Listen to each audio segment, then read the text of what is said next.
I joined Bungie because of Halo, and I loved Halo as a consumer. I loved it as an employee. I loved it as a fan, and so the idea of staying with the franchise was really exciting to me. And not only staying with it, but getting the chance to kind of help craft it and help guide the direction that it would go in. And so the first decision that we made, and maybe the easiest decision that we ever made about the story of Halo 4, was that it would be a direct continuation of Halo 3. Wake me when you need me. When you go back to the legendary ending of Halo 3, you see the Forward Unto Dawn in orbit around this mysterious world. There's definitely a lot of stuff happening, even in just that scene. You know, the Chief's in cryosleep, Cortana's lifespan is being stretched, and the Forward Unto Dawn is full of cool stuff that you could use to blow up bad guys, right? It's got tanks and warthogs and guns in it.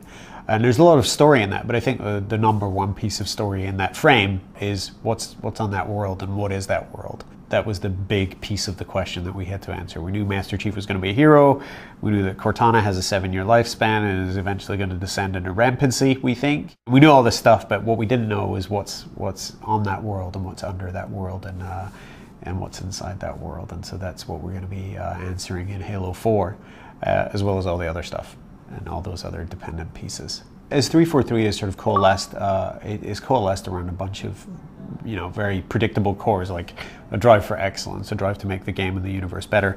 But we brought in a lot of muscle memory and talent from other places, obviously other game studios, and we have people from everywhere, from, you know, Infinity Ward, from Metroid, from Metal Gear Solid. Apart from the sort of technical and professional ability that these people bring in, is a variety of perspectives and visions that they brought in from the games that they've worked on before, and that has helped form the new vision for Halo 4. And it definitely looks like a Halo game, but technically and aesthetically, it definitely has its own vibe that is absolutely the result of 343, again, coalescing around this shared vision. Tonally, Halo 4 is going to feel a little bit different than Halo 3. Apart from anything else, it's been 5 years since Halo 3 came out. The technology's gotten better, so things looked better. Our audio sounds different. That was absolutely philosophical decision to make everything more visceral and beefy sounding. Some of it is just subtle things, like the grunts don't squeak so much. There's still levity in there, that we're not trying to make this incredibly hyper-serious expository